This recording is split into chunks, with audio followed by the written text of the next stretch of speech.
So nice. So nice. So they say we set a record here tonight. Now, I'm going to make the people outside angry, but they love me and I love them. We have over 1,000 people outside. We have hundreds of people in the second auditorium. But you people got the good real estate, right? You got the good real estate. So this has been an amazing period of time. I know it's very early, but the polls have been through the roof, every one of them. Every one of them. Because, and I don't know if it's for me or if it's for the message or maybe it's a combination of both, but you know, I brought back a term that hasn't been used in a long time. It's called the silent majority. There's a tremendous silent majority that politicians have taken advantage of. I mean, they have taken advantage of the people of this country long enough. They're largely incompetent, except when it comes to getting reelected. That's what they do. And look, who knows them better than me? I've contributed to everybody. And who knows them better than me? They're great at one thing. Don't make any waves, get reelected, serve it out, then get reelected again. I see it all the time. I've been watching it for so many years, and I personally am sick and tired of it.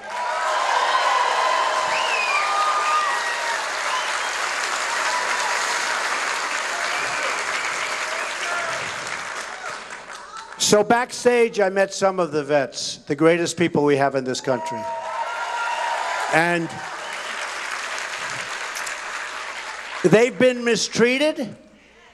They've been treated like third-class citizens, and it's going to stop. It's going to stop.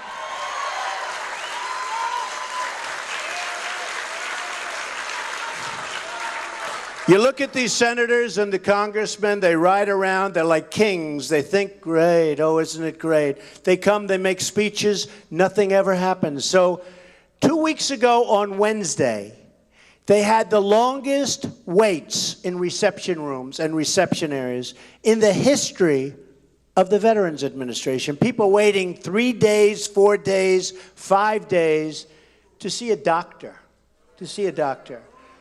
So we are going to straighten that. It's called management. It's called management. That's all it is.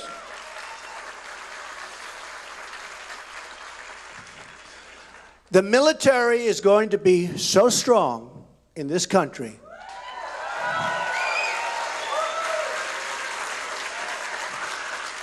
that nobody is going to mess around with the United States. That I can tell you.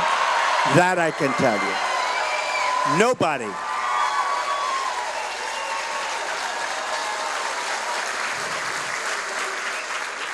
You know, over the last few weeks, Jeb Bush, in favor of Common Core, weak on immigration, not good on military. Can you believe, thought the Iraq War was a good thing? I mean, you can make a mistake. I was against it for a long time. I'm the most militaristic person in this room, but you have to know when to use it. You have to know when to use it. Think about it. We spend $2 trillion in Iraq. And by the way, China's taking out a lot of the oil, just so you understand. ISIS may have it, and Iran may have it, but China's taking out a lot of the oil. Can you imagine? We never do anything right with China. We spend $2 trillion, thousands of lives of great people, mostly great, young, beautiful people, wounded warriors who I love all over the place. All over the place. Not treated properly, by the way. And we have nothing. And Iran is taking over Iraq. And the parts that they want to give up, they're giving oil to ISIS. So ISIS has the oil. And you remember when I said you shouldn't go in, and in fact, just check it. Reuters wrote an article, big article, in 2004, that Trump, don't go in because you're going to ruin the balance. You had Iran and Iraq, they were the same. They were twins. They'd have wars for years, wars, boom. One goes this way, one goes that way, one. And I said, if you take out one, the other one's going to take over. Well, we took out one, and look at the mess we have. We've destabilized the Middle East, and it's a mess. And Jeb Bush he didn't know the difference. He couldn't answer a question. Was Iraq a good thing or a bad thing? It's all right to say they made a mistake. Finally, after going to his pollster, who he pays a fortune to, by the way, after 5 days, he said it was a bad thing.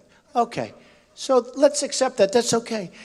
Then the other day, I'm watching, yesterday, and he's saying, well, we got Saddam Hussein out, didn't we? I mean, I'm not a fan of Saddam Hussein, but he ran the place, and he had no weapons of mass destruction. And now instead of Saddam Hussein, we have far more brutal. We have ISIS. And we will have Iran because they're already making deals. 2 weeks ago, I read where the leaders of Iraq are visiting the leaders of Iran. What do we get out of this stuff? What do we get? We have stupid leadership. Now, if you remember, so I didn't want to go in, I was right.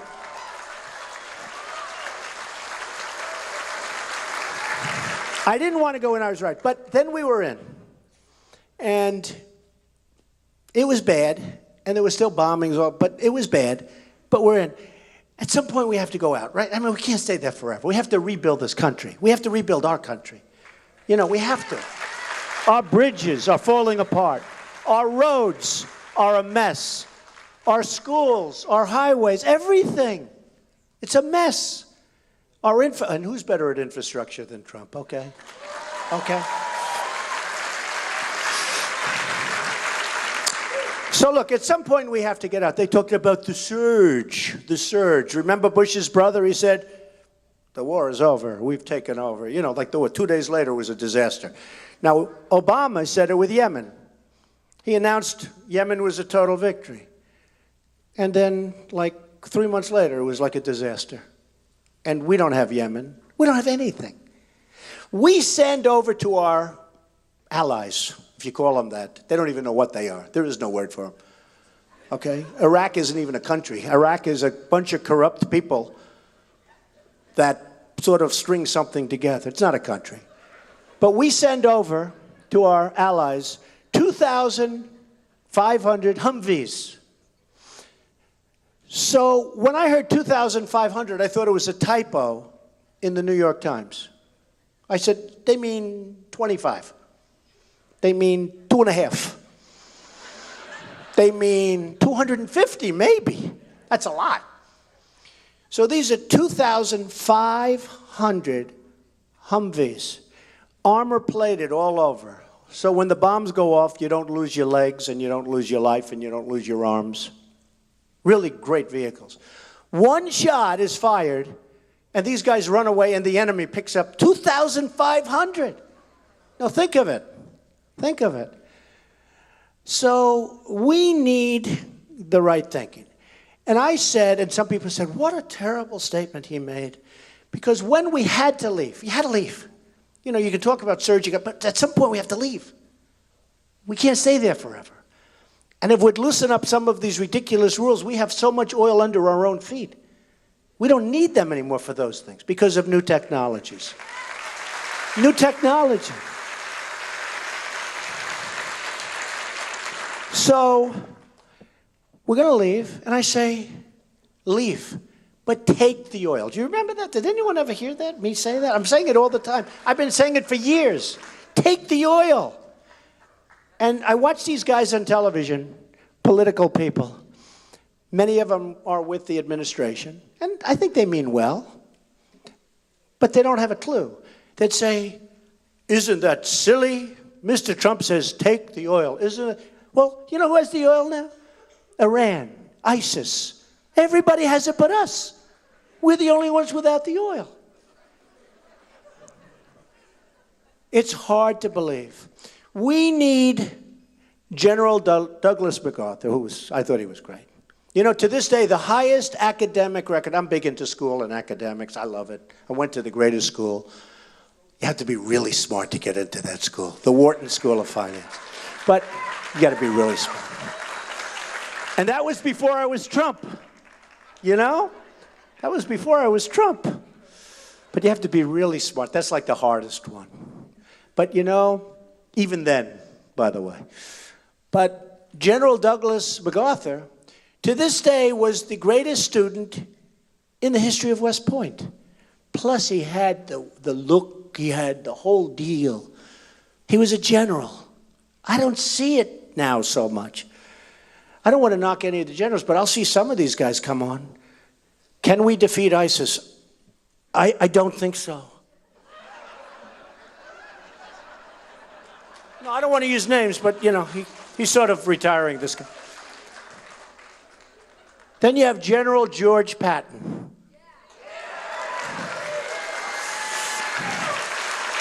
So,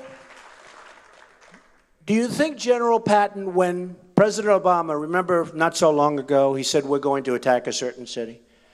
And he said, in 2 weeks, we're going to attack this city. And we're going to attack it from the front. And we're going to use drones, and we're going to use this. Now, in the meantime, the enemy's saying, bing, bing. And it was brutal. It turned out to be a brutal situation. And I said, you know, that's great. That's camouflage. What a smart thing he's doing. Because he's probably going to do the opposite. Well, in 2 weeks we attacked. We attacked from the... It was the craziest thing I've ever seen. And it was a terrible, you know, something that should have taken 24 hours was like months. And I said, I wonder what General MacArthur and General Patton, just to name two of the great ones, are doing right now in their grave. You know what they're doing? Spinning. They're spinning. They're saying, I don't believe it. I don't believe it. So we have such a great country, but we've gone down so far. China yesterday, I'm big for the world of financial. And I tell you what, CNN did a poll.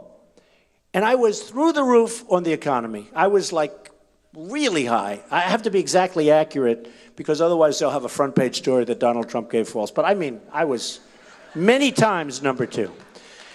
I was through the roof on leadership. That's a pretty important subject, right? Leadership. I killed everybody on leadership, right?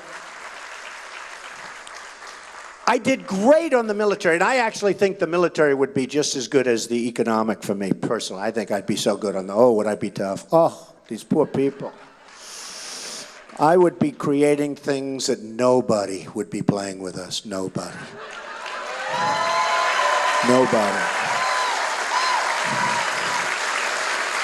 And I don't necessarily mean soldiers. I mean, and we love our soldiers, but I mean, you know, we have weaponry that's obsolete. We have nuclear weapons. Can you believe 60 Minutes they do a show?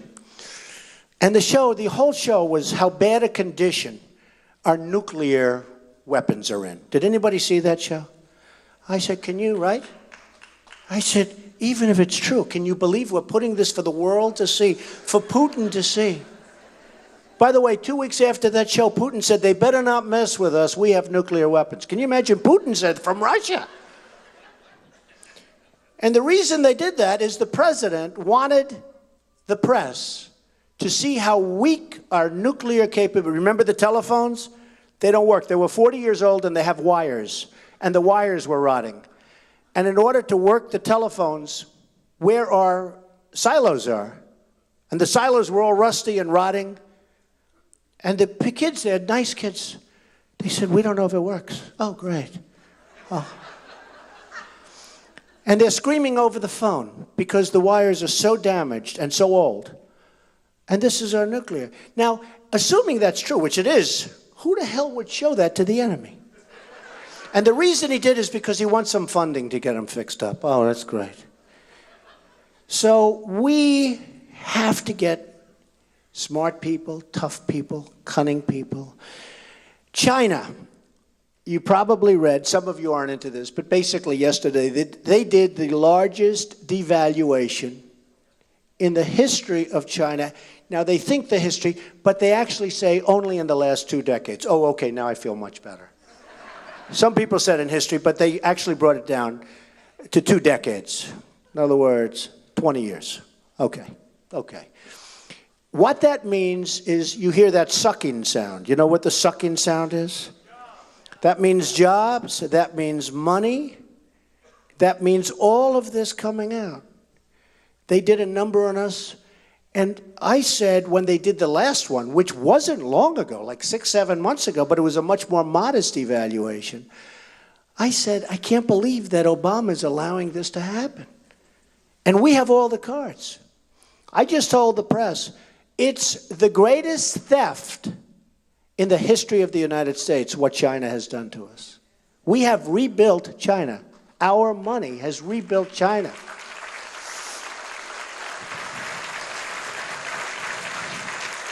You go over to China, there are bridges being built all over the place. I mean, bridges that make the George Washington Bridge and other bridges look small. And I'm not using the George Washington Bridge for political purposes, okay, please. Because I wouldn't do that.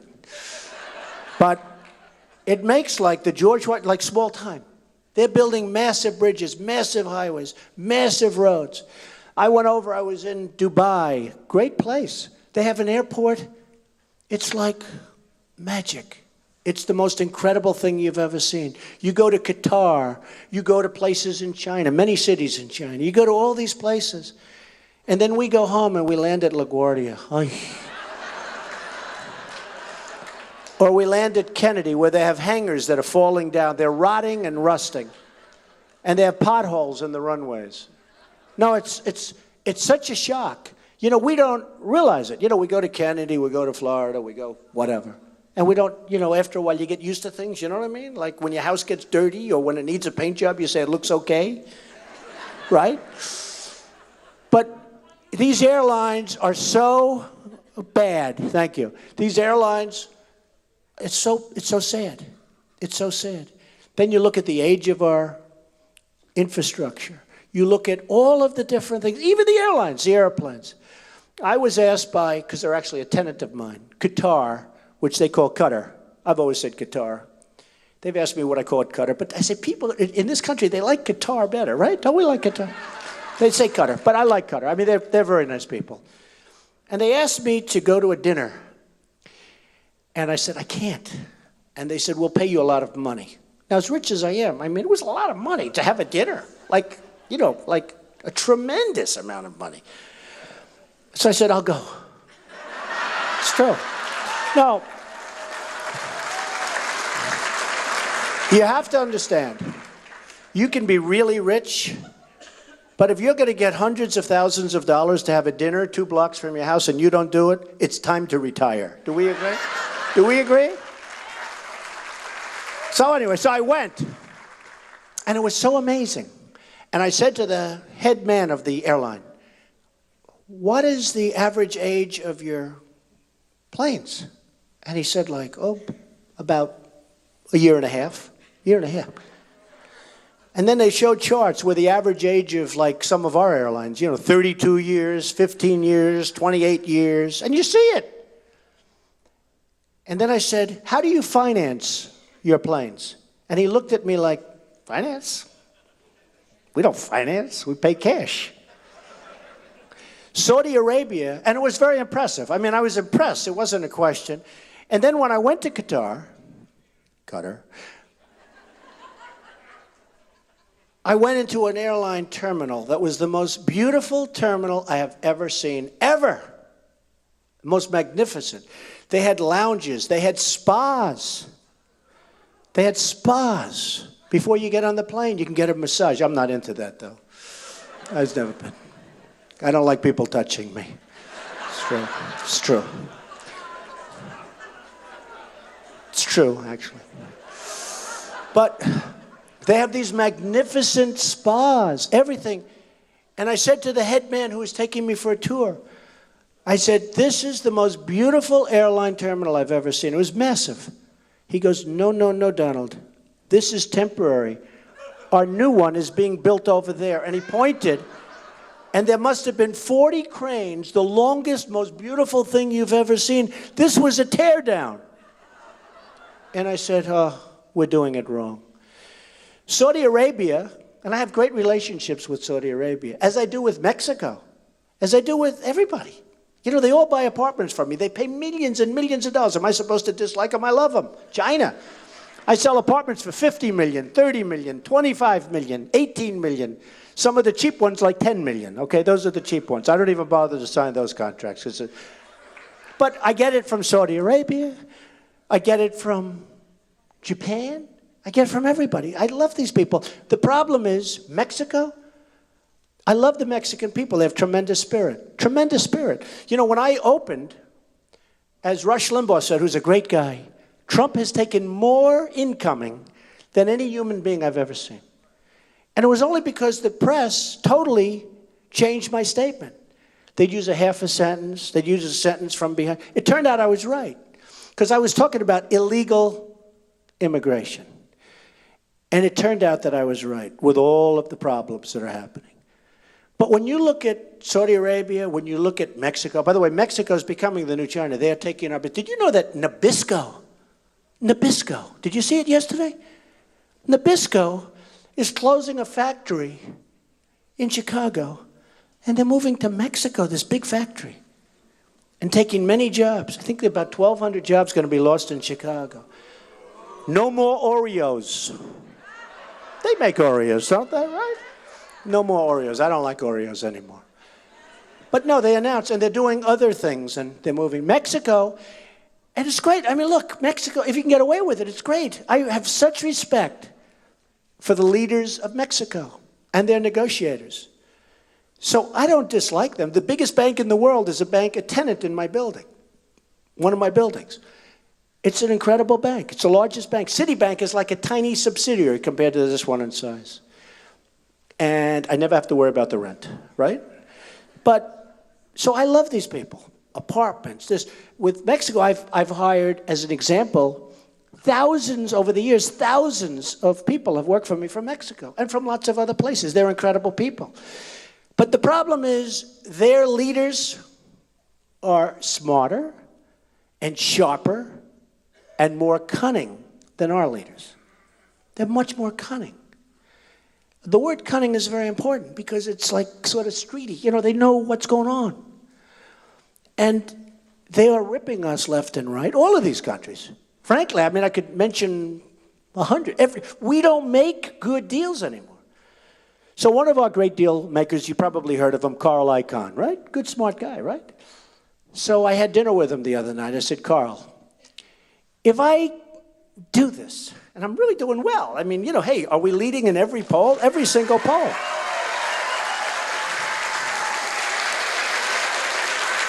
And it's the talk of politics. I mean, it's really become the talk of politics. So it's like a great honor, but we got to get there. You know, I don't want to talk about it. I want to get there. I was called by one of the biggest journalists in the world the other day. He said, Mr. Trump, could I ask you a question? What? How does it feel? How does it feel? I said, how does what feel? He said, you have done something that nobody else has ever done. You've taken over television. You've taken over the airways. It's the summer of Trump. You know, they're calling it the summer of Trump. No, okay. And I said, and this is a highly respected guy, an amazing guy. And I said, I haven't done anything because I haven't won. I mean, if this all happens and I don't win, it starts with winning the primaries, getting the nomination, and then going on and winning. I consider it a total waste of time. He said, you're wrong. You've done a great thing. Trust me, I won't be happy, okay? I won't be happy. But we're all doing well. Think of this. So if you look at Saudi Arabia, they make $1 billion a day. $1 billion. We're talking about $1 billion a day. Okay? And when they have a problem, we send over our ships, we send over our and I don't mind doing that. But they got to help us out, folks. They got to help. They got nothing but money. They're wonderful. They're wonderful. I love their investing in the United States. I love their investing in New York and buying but they got to help us. We're a debtor nation. We owe $19 trillion. We have massive unfunded liabilities. We're a nation that's in serious trouble. And it's going up rapidly, and Obamacare is a total disaster. It's a catastrophe.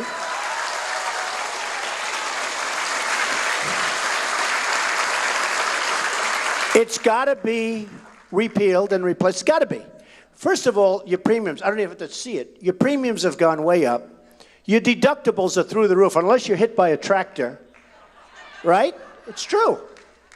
And the reason I mentioned tractor, I'll tell you. So Japan now has a great leader named Abe. He's a killer. Our negotiator is Carolyn Kennedy, who got the job by going into the White House and saying, I have nothing to do. This was on television. They said, how did you get the job? And she's a nice person. You know why I say she's nice? Because my daughter Ivanka likes her. My daughter's so great. She's such a great person. My daughter likes her. She said, Daddy, she's such a nice person. I agree. I don't want a nice, I want to kill her. We're tired of the nice people.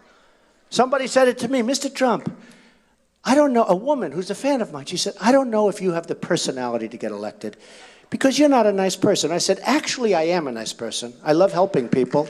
You watch. You watch. I will help on women's health issues more than anybody, including on the Democratic side. Women's health issues. You watch. You watch. Bush the other day didn't want to fund them. He said, I don't want to fund women's health issues. He didn't want to fund.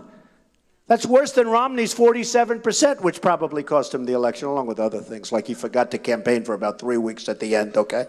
That didn't help. Forgot to go on television for about 3 weeks. But we have to do something, and we have to do it fast.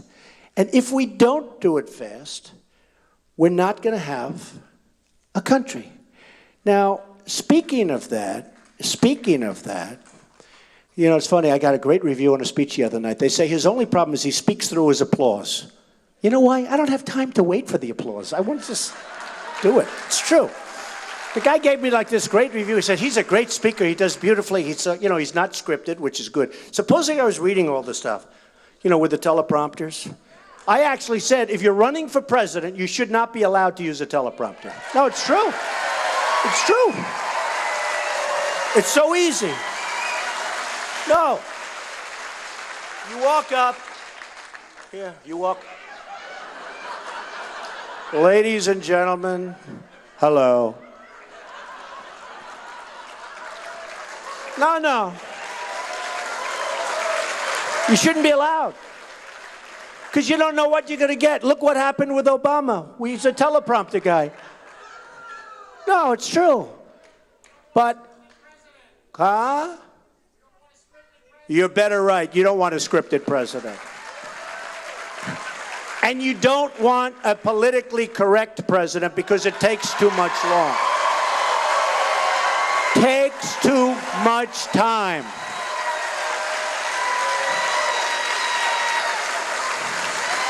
It's true. It's true. You don't want this political correctness stuff. Now I hear there's a certain college, I won't say it's in your state, but they don't want you to differentiate between a man and a woman. You heard about this one, right? If that ever passed, I'm gone. That's too much. But the things that are happening are so crazy. And, you know, you talk about political correctness. You probably heard about the little debate we had just recently. If I were politically correct during that debate, I would have gotten clobbered. And instead, we won the debate. And, you know, after the debate, all the poll numbers went up. But, boy, was that a hell of a time. Was that incredible? Was that incredible? So, that debate has always had like 2 million, 3 million people. You know, the first debate, bomb, every 4 years. They had 24 million people. And probably going to go up much higher than that when the final numbers come in. So,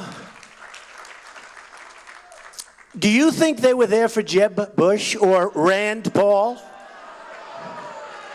Rand, I've had you up to here.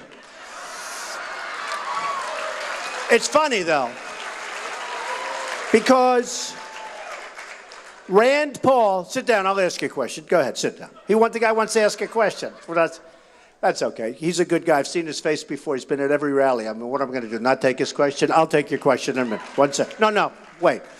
So Rand Paul has been hitting me because he's like his poll is like going down. He's weak on military. Can you imagine today being weak on the military? You know what? Even doves are strong. I have a friend. I mean, this friend didn't want to even talk about military. Now he's become worse than me. I mean, he's become like this total incredible hawk. And that's good. So Rand Paul's weak on the military. He's weak on immigration. He's weak on everything. He's got no numbers. So all of a sudden, I see him, and, he called me up. He said, I'd love to, this is like a year ago, he wants to play a round of golf with me. I said, oh, no, don't tell me. So I'm actually a good golfer. I killed him, okay? I killed him. If I didn't, I wouldn't say it, but I killed him. But more importantly, after the round, he said, do you think you could do me a favor? What? Could you contribute to my eye center? I said, you know what do they do? Bum, bum, bum. I said, yes, I will. I gave him a lot of money. I don't want anything. I just gave him a lot of money. Then all of a sudden I see him chirping on the stage. He's like chirping. I said, who is that over there, that person?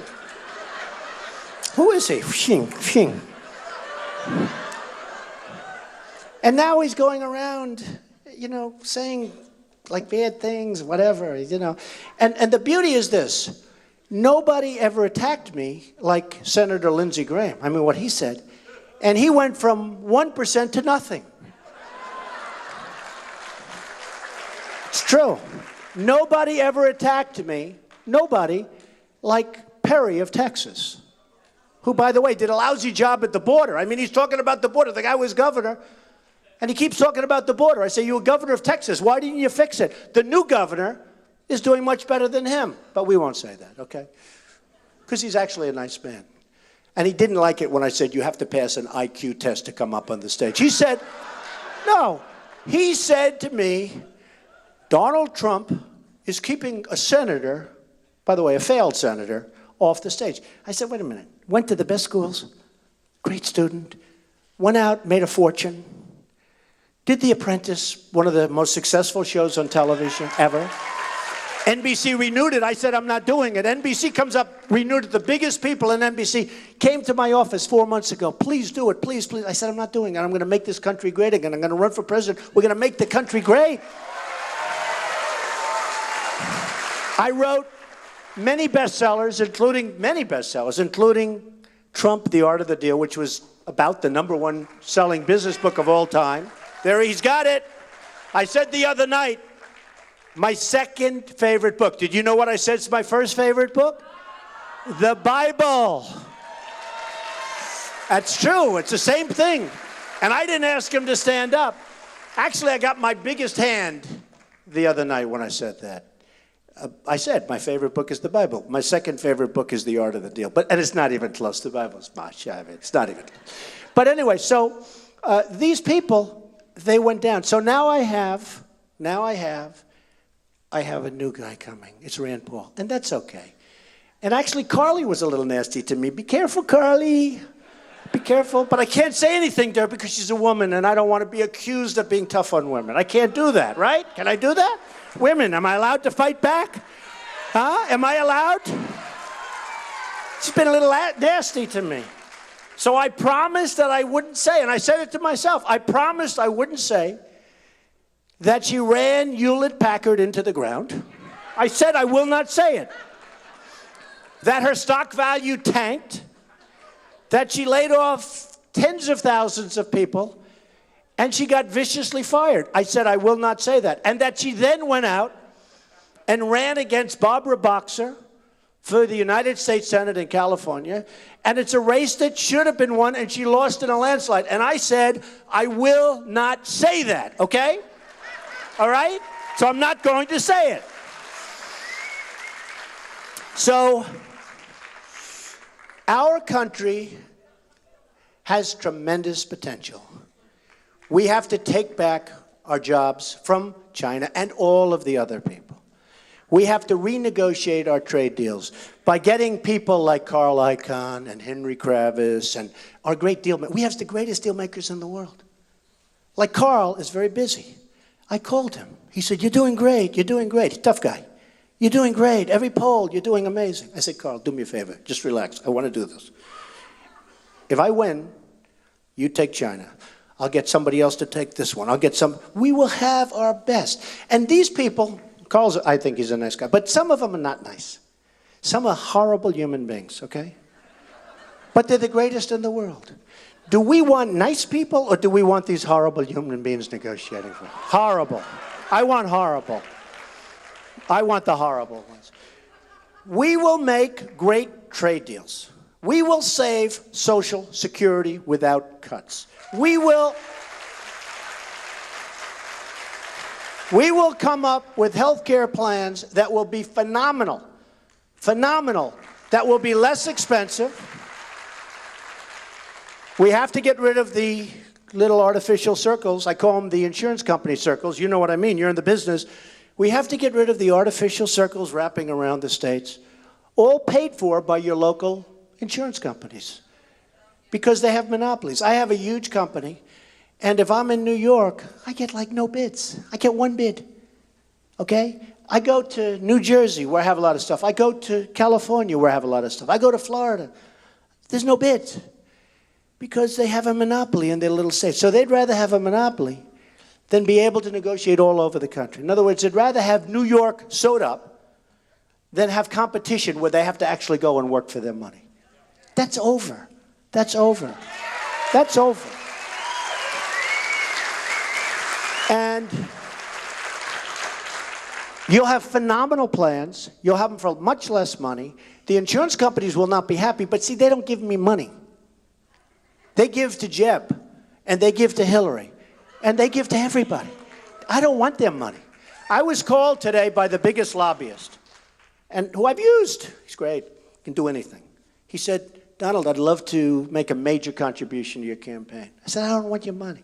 No, you don't understand. It was like he'd never heard this before. He said, I want to really, give $4 or $5 million if it's okay. You're leading in all the polls.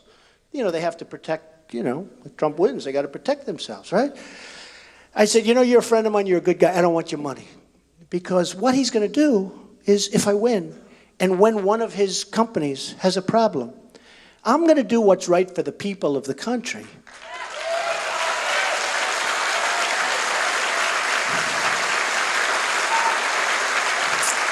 I'm not going to do what's right for him and his people. So you have the special interest people, and you have all of these lobbyists, and you have the donors. And I will tell you, nobody is going to control us. We're going to work this together, and we're going to make it so strong and so great. I use the concept of the Ford plant being built in Mexico. It shouldn't be built there. We want it built in Michigan. We want it built in New Hampshire. We want it built in Iowa. How does it help us? How does it help us? You go to the great business schools and you do really well, and then you come home and you say, well, let's figure this out. They're going to spend $2.5 billion building a plant in Mexico. They're going to make cars, trucks, and parts, and they're going to ship them back to the United States. How does that help us? And we get no tax. We get no tax. So when Jeb becomes president, if that ever happens, or when Hillary, if that ever happens, or when, hey, it could happen, folks. I hate to tell you. I think it's unlikely. But if Jeb became president, when they say, Mr. President, it's very bad that Ford's building in Mexico. Oh, okay. We'll do something. Let me go to sleep first. We'll do something. We'll do something about it. As soon as he says we'll do something, hey, he's not stupid. The lobbyists will call him. They gave him some of this $114 million. And the donors and the special interests. They'll say, well, wait a minute, we have stock in Ford. We want Ford to do what they want to do. You have to. And the lobbyist will go up to him and say, Mr. President, you can't do this. These people gave you $2.5 million. Oh, they did. That's right. I can't do it. And they'll build happily, and they'll have a nice plant, and we'll lose thousands of jobs, and, terrible. Now, what I'd say is different. They will call me too, but I wouldn't even take their call. But I might take them because some of them are actually nice guys. So I'll take them and say, no. I'll start the conversation. No. And I wouldn't use Carl or anybody in this because, and by the way, I hope the press calls Carl Icahn because he feels very strongly about this. And he wants to do it. He's so anxious to do it. He's wealthy as I do. They all want to do it. A guy like Carl Icahn, he's worth many billions of dollars. He wants to do it. This is more important to him than a deal. He doesn't need another deal. I say, Carl, how many deals can you do? Just make the great deal is this country. That's the great deal. We got to make this country rich, and then we got to make it great. And I've said the same thing to others. But okay, so they come up to Trump, and I wouldn't call any of these guys because this is too easy. Too easy. So the head of Ford calls me up, and he says, Mr. President, we really want to build this plant in Mexico. I said, well, congratulations, but you're not going to do it. Well, we're going to go forward. That's okay. Then we're going to charge you a 35% tax on every car and truck and part that comes into our country. Every single one. 35%. He says, you can't do that. I said, trust me, I can do it. Trust me. And what happens is probably they fold before 5 o'clock. It could be they'll play tough and they'll wait till the next day. I say they fold before 5 o'clock. And the reason I wouldn't waste the time of the killers I told you about, the great negotiators, because this is just too easy. This is too easy. This is a couple of phone calls. So what happens now is the next day they'll call up and they'll say, please, Mr. Proust, say, no, I want you building in the United States. And if you do it, that's the way it is. And they will say, Mr. President, we're building our plant in the United States. It's that simple. It's that simple. Who would let Nabisco, who would let Nabisco go to Mexico? Who would let these car companies? In Tennessee, they were expecting a great deal with a major foreign car company. It was going to be built in Tennessee. It was all set. Going to be built in Tennessee. It was going to be a great deal. And all of a sudden, the last moment, they announced they're not going to do it in Tennessee, they're doing it in Mexico. Who would allow this to happen? Obama. You're right about that. That's a very good answer. It won't happen. Believe me, with Trump, it won't happen. It won't happen. Go ahead. I mean, this guy, I hope this question's worth it. This guy has been standing up for the entire thing. I hope this is going to be a good question. Go ahead. Mr. Trump, I've been doing investigations in Washington for 30 years. I've had threats in my life today. Okay. My work's been on the cover of Time, and Fox hasn't touched this. And I've been in touch with Kelly, too. And I've been in Let's go. Come on. Gotta go. All right. Gotta go. You're screwing up my whole speech, this guy. Yeah. Go ahead. There's counterfeit substandard parts in most of the nuclear plants in the United States. Counterfeit substandard parts in nuclear plants in the United States. I'm not surprised to hear that. Why? Am I surprised? And some of them have come from China. Now, when I brought... And in airplanes, too, by the way. When I brought this out, the NRC, Nuclear Regulatory Commission, accused me of conspiring to topple their agency, had me in mass federal court for 6 years, where Whitey was for a short time. Now, right now, you could do something for the state of Massachusetts and New Hampshire. And I just got back from Chattanooga, too. And I spoke to some Marines there. The security... I like the guy. He's a nice guy. Yeah. Did I do the right thing in letting him ask? By the way, he happens to be right. Look, you don't even have to tell me. I guarantee you they have substandard parts in nuclear and in airplanes, because they get them from China, and when you get from China, you don't know what the hell you're getting. Go ahead, finish your question real fast. Security booth... I want to make these people happy. The security booth at the Seabrook nuclear plant is empty right now, and the NRC said it's not required. What's the question? Okay? Now, I got involved because I'm in the nursing home profession. Okay, come on, I gotta go. Hey, come on. Oh, wait a minute. No, let me finish this. Okay. You know what? I think your question's great, and I can understand. He's talking about basically counterfeit parts, just to cut to the chase. We don't have to know that you're in the nursing home business. What, are you trying to talk to some of us about joining your little home? Come on, sit down. Enough. We think it's good. We think your point is good. Yeah, give it to him. Good. I'll read it tonight around 1 in the morning instead of sleeping. All right. It's good. It's good. Go. Sit. Come on. Come on. Let's go. What a nice guy, right? Nice guy. Hey, he means well. Honestly, he means well. You do. Oh, stand up. You stand up. This guy I love. Tell me, how bad are the vets being treated? Way worse than you understand. Way worse than we understand. Go ahead. You have over 8,000 veterans a year that cannot get access to care, and it is, let me put this in context, 8,000 veterans are committing suicide because of the incompetence and the corruption going on at the VA system. That's just the ones committing suicide. Let me It's a put tremendous problem. All right. Suicide within the vet. Let's put this in context. That is the equivalent of a World War II baton death march every year. Yeah. Okay? I've been hearing about it Right. so much. The Where- suicide rate is unbelievable. 47,000 veterans total for all kinds of other reasons. No one is being indicted. No one is going to jail. The VA OIG has been proven to be covering it up. That's why the OIG head of it just lost his job recently.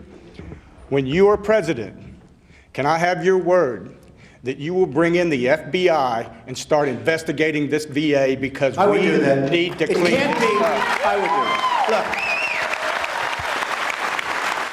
Look, it can't be. A great question. It can't be just incompetence, because it's so bad what's happening to the vets and the VA. It's so bad that it can't be just incompetence. It's got to be theft, and it's got to be a lot more than we're hearing about. So I would do that. Thank you, man. Go ahead. Come on.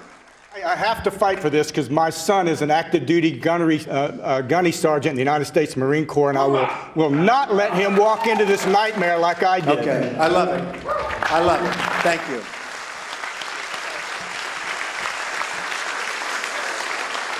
Go ahead. Let's take it. You want to take it? Who wants to leave? Does anybody want to leave?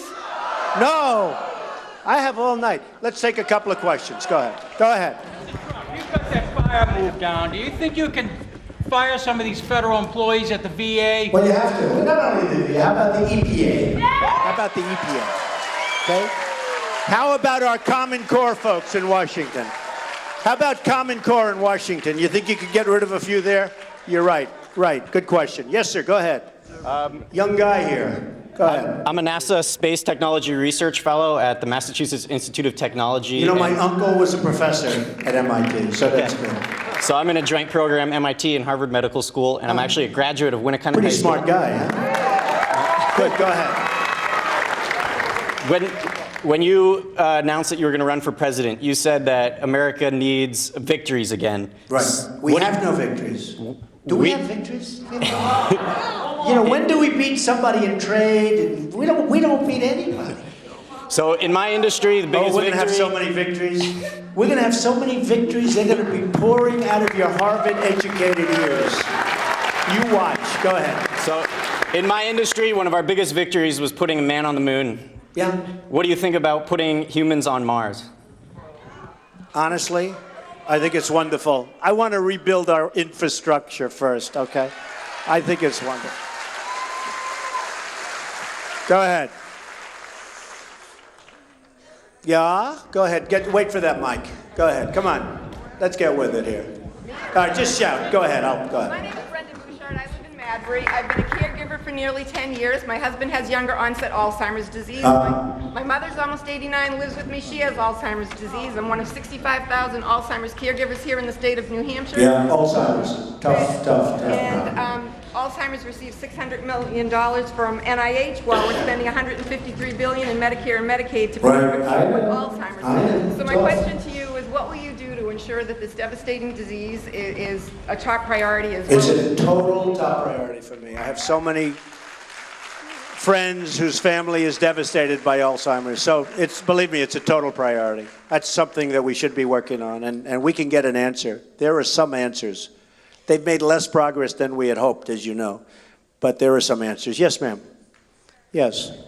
I think these voters really respect your boldness and your brashness, but I'm wondering if just for a moment you might speak from the heart and tell us what specifically endears New Hampshire to you, sir. The people. I mean, honestly, I've had such a great response. So I love that question. One of my friends, thank you. One of my friends was asking me, what's it like when you go up? Because I've been here a lot. And, you know, we've done so many town halls and so many different meetings. And now we're having so many people. We need the bigger auditoriums, which work out well. And now, you know, I'm going to go see the other auditorium where they didn't have the great real estate, right? And I'm going to see the people outside that are waiting to see us. But the people of New Hampshire are amazing. They're like the people that built this country. They work hard. You know, I say they're smart, they're industrious, and they love this country. They want to see it happen. They're great people. And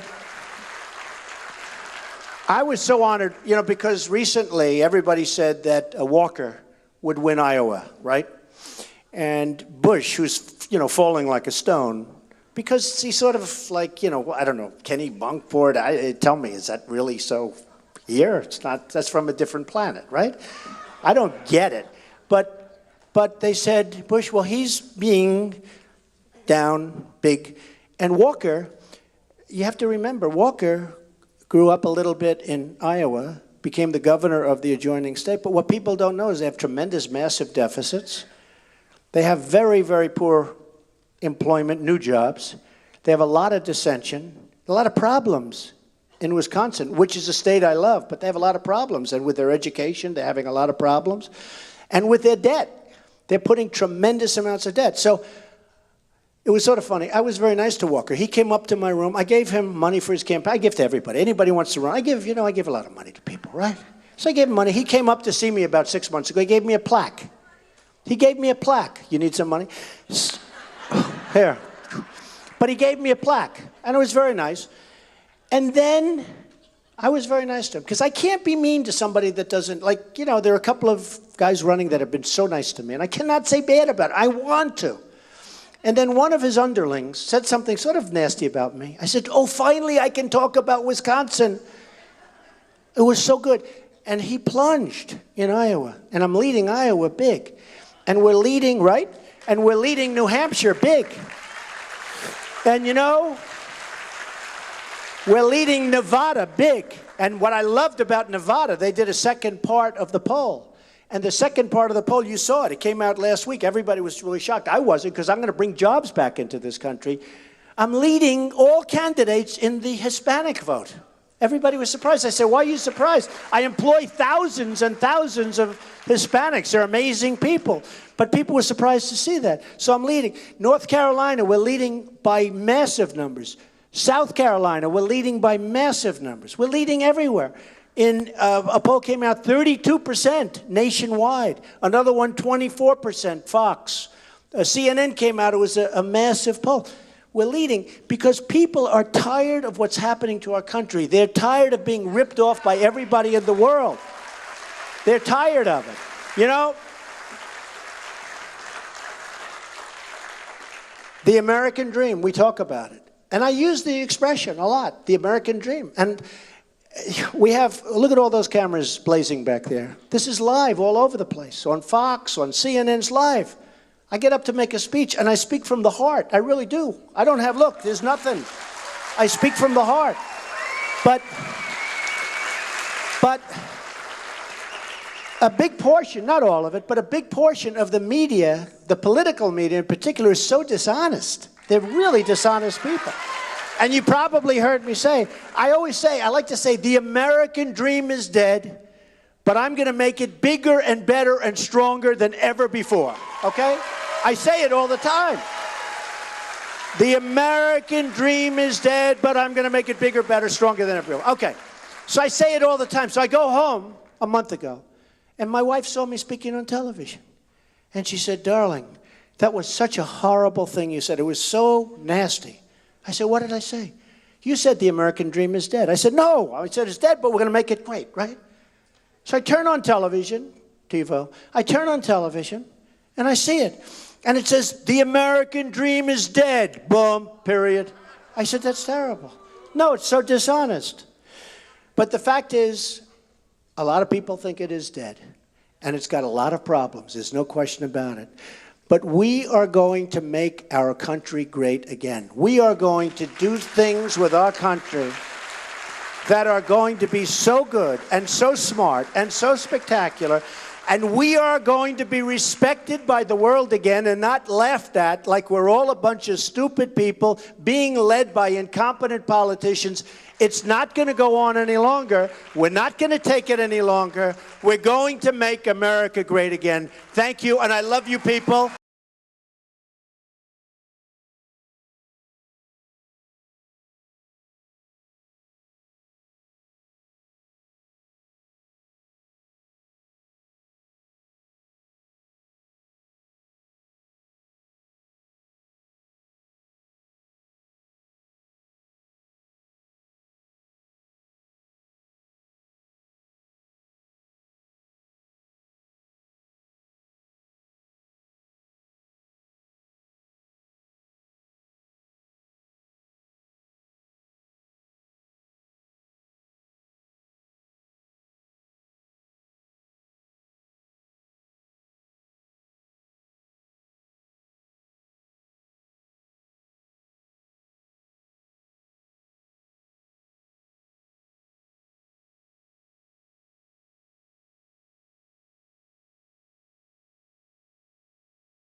I'm the leading state sponsor of terrorism.